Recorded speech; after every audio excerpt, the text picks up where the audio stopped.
waxtaan yooyu day neex des fois. ñu dellu si waat léegi ci joutes yi ak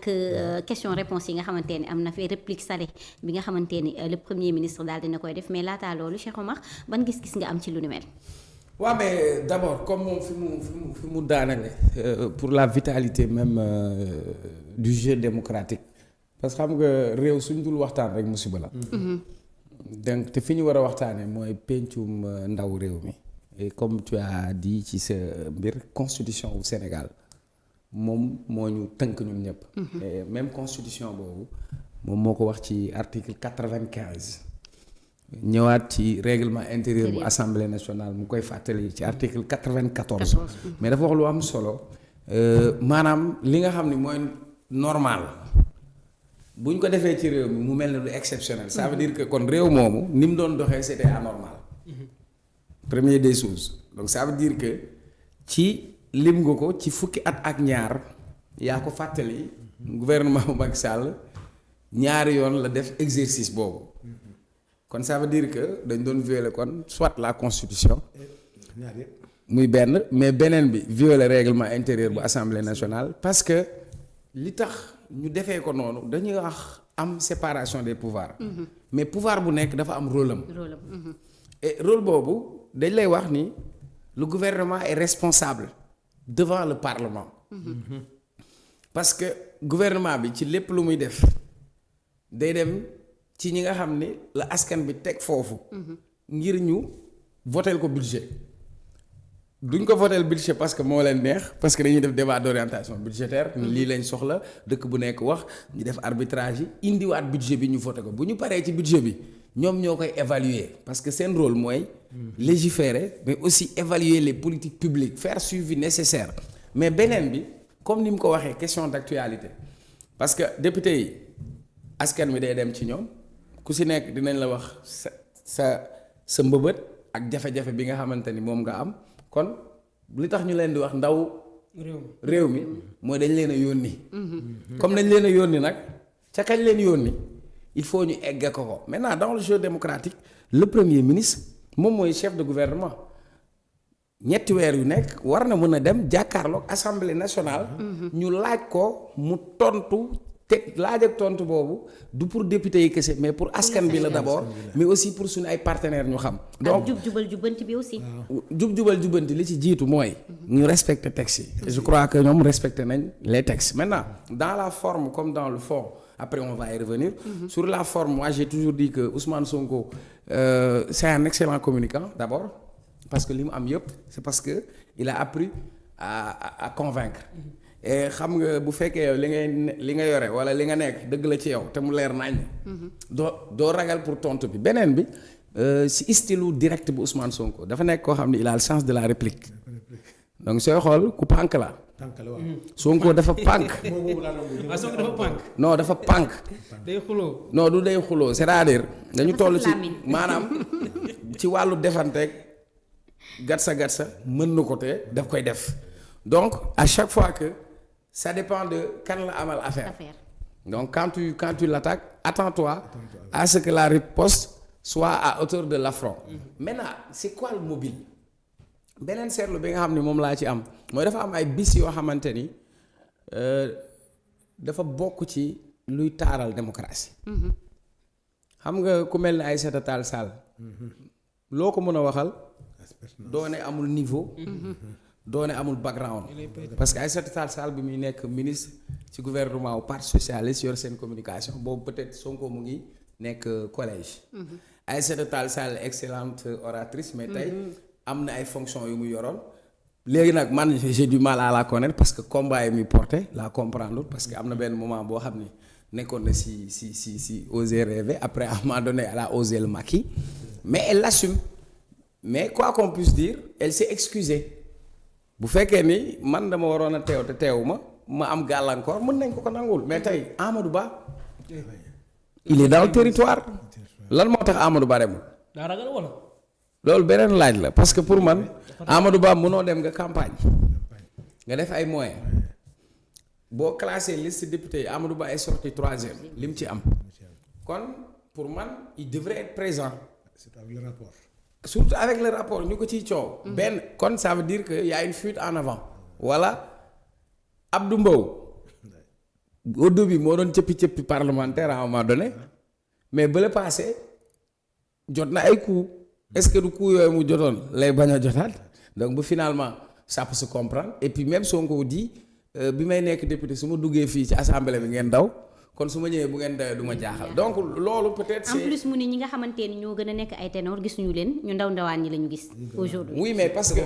mooy li ma la doon wax donc pour man au-delà de moom ni mu ko analyser pour man vous avez un mandat. Vous devez exercer ce mandat. Parce que vous êtes élu pour le peuple et par le peuple. Donc ne serait-ce que sax pour taaral démocratie waroon nañ am plus de représentativité beneen bi nga xam ni wax na ko. mooy xam nga moi je dis la politique c'est une affaire de gentleman moi j'ai toujours dit cette phrase ku ko jël Sénégal maa ko moom. parce que am na loo xam ni règlement intérieur bi soppeekuwul moo fi nekk. ñi nekkoon ci majorité démb règlement intérieur bi moo fi nekkoon ci lañ doon gouverner. ñii moom lañ fi fekk. est-ce que ñoom dinañ am grandeur def ci ay réformes ba soppi ko ba mu méngoo tey jamono fi mu toll. mais ñoom am nañu grandeur ak sagesse ni 12 orateurs mooy am sur les 165 parce que 165 yëpp mënuñu wax mais sur les 12. 10. non 12 la. D'accord. Globalement dont les 10 sont pour la majorité les 2 sont pour l'opposition ce qui fait que ñoom ñu accepter. mayewaat yeneen ñaar démocratie mooy majorité permettre à la minorité de s'exprimer maintenant quel que soit le mobile jox nañ leen ko buñ ko wanoon nañ ko jël exercer ko beneen bi je vais vous le dire rapidement balaa ngay dem ci yeneen sujets yi xam nga Abdou Karim Sall ak Sonko c'est des joutes verbales mais comme je t'ai dit li woykat bi naan soo bëggee jooy tooñal ku la mën nga boo fekkee nag fekk nga punkal mu taxaw nga ne ko teel mbéj bu lay dóor bul ko fàtte ba pare olof day wax soo bëggee siiw dangay songu siiw donc Abdou Karim Sall il était venu bi mu commencé ni mu commencé onze billahi minal seytaanir rajim et puis Sonko ne ko yow damaa foogoon ni imaamu mbaaw nga parce que ci tàmbale bi daa sedd waaw mais il est dans son rôle d'opposant parce que xam nga kuy sëlam sa wujj du set.